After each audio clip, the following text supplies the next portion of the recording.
Coucou les foodies, donc aujourd'hui on va faire une sauce de gésier, donc c'est ça, c'est des gésiers de poulet, non, en même temps je sais pas s'il y a des gésiers d'autres choses, donc on va faire une petite recette pour ceux qui ne savent pas avec quoi accompagner les gésiers. Donc je vais mettre mes gésiers là, donc je les ai mis dans la casserole comme vous les avez vus. Là je vais rajouter mes épices poulet, c'est des épices... Voilà, je pense que ça doit être à Lidl. Hein. C'est ma grande soeur ici qui l'a. Épices poulet. Après, elle a d'autres mélanges d'épices que je vais mettre aussi. Donc, en fait, vous mettez, vous assaisonnez comme vous voulez. Hein. Si vous avez des assaisonnements verts, vous mettez aussi. Voilà, j'en ai pas. Et puis, comme je suis pas à la maison aussi, donc voilà. Avec les moyens du bord, mais c'est très bon aussi. Je vais rajouter un tout petit peu de sel parce qu'il y a déjà du sel dans les marinades. Et je vais venir là mélanger. Ce que je fais aussi, je fais une cuillère à café de moutarde. En même temps, les moutardes sont devenues chères, hein, donc j'espère que vous en avez, mais on peut s'en passer si vous n'en avez pas. Je connais la situation, c'est rare. Donc là actuellement c'est un plat privilégié là. Avec la moutarde dedans. Donc je mélange bien comme ça. Et puis je vais laisser bouillir disons une vingtaine de minutes, hein, le temps que ça puisse cuire. Et puis après on passera à la suite de notre recette. Donc je vais fermer. Et je laisse cuire comme je vous ai dit. On vérifie à chaque fois qu'il y a de l'eau.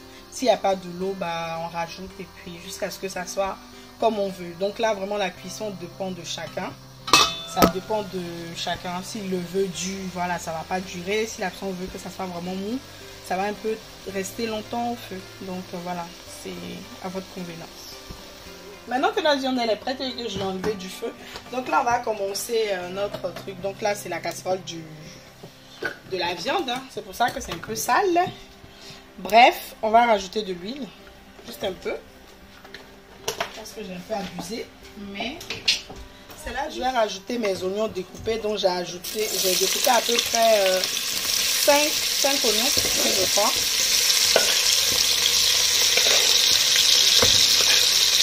En fait, à la base, je l'ai même pris les gésiers avant. J'ai complètement oublié, donc je vais les rajouter aussi dans l'huile en même temps directement. Avec les oignons. Comme ça, ils vont frire aussi un peu. Donc, vous pouvez faire la recette à l'envers, quoi. Frire un peu la viande avant de rajouter les oignons. Voilà, hein, c'est ça les aléas aussi du direct. Hein. Moi aussi, je peux oublier des choses. Donc, voilà.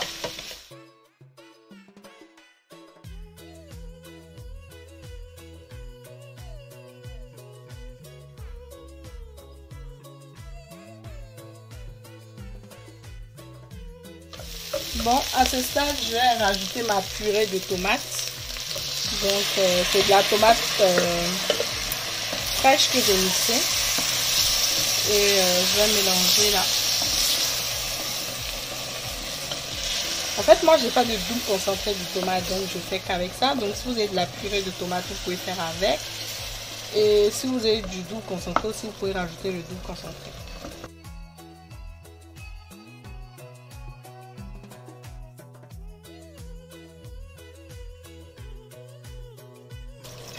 Je renverse avec le jus qui était en fait de la viande avant. Puis je vais laisser cuire la pâte, la tomate. Et comme j'ai mis en fait le jus là dedans, je vais attendre un peu quand ça va diminuer pour savoir si je dois mettre du sel ou pas, parce que l'eau est un peu salée.